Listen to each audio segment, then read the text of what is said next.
Hi friends, in my previous video I have already talked about this what is the role of cyclin and CDK regulation in cell cycle, and through this video I just want to clear the external and internal factors of cell cycle regulation. Starting from the external factors, तो external factor जो होते हैं वो nutrient matric factor और cell size होते हैं, जो कि बाहर सेल कोई भी सेल्स है तो उसके बाहर जो भी फैक्टर्स इन्वॉल्व होते हैं उसको रेगुलेट करने के लिए, तो उसी को बोलते हैं एक्सटर्नल फैक्टर्स.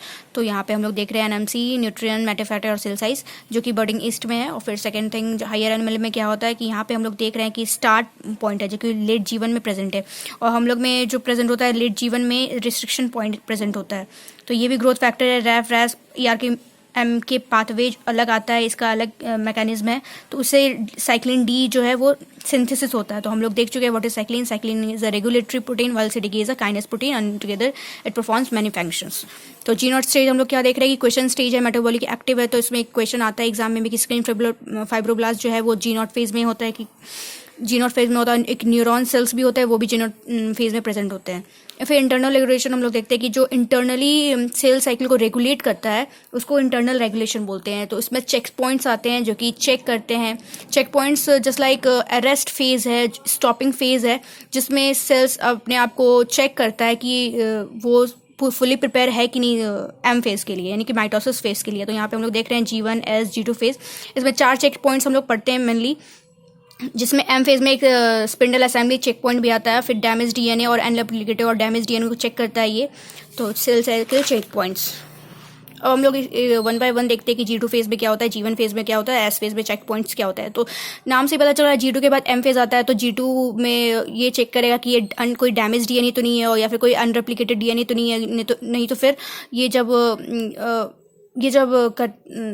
जब माइटोसिस करता है तो फिर कोई इसके डॉटर सेल में कोई भी डिफेक्टिव ना हो, तो ये G2 चेक पॉइंट चेक करता है. फिर चेक पॉइंट G1 में करता है कि ये सारे सेल्स और सारे एंजाइम्स फॉर्म्ड हुए कि नहीं, क्योंकि एस फेज में इसको डुप्लीकेशन ऑफ जीनोम होना है.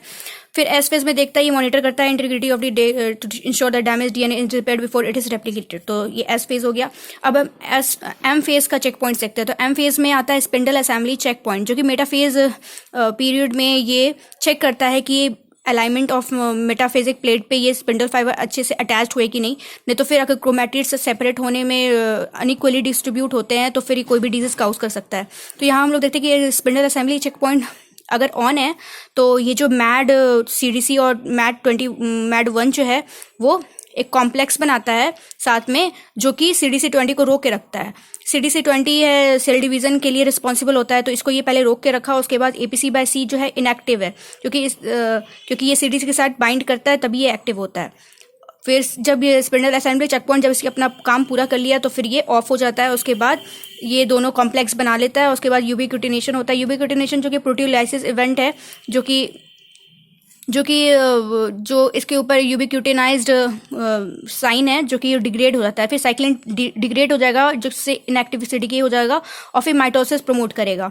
फिर सेक्यूरिन और सेपरेस, हम लोग जैसे कि जानते हैं 2 सिस्टर क्रोमैटिड के बीच में जो सेक्यूरिन प्रोटीन होता है जो कि 2 सिस्टर क्रोमैटिड्स को साथ में लाने का काम करता है. तो इसको डिग्रेड करने के बाद ही ये दोनों सिस्टर क्रोमैटिड्स अलग होंगे, तो इसको सेपरेस जो है वो अलग कर देता है. This is all about this spindle assembly check points और G1, G, S, G2 और M.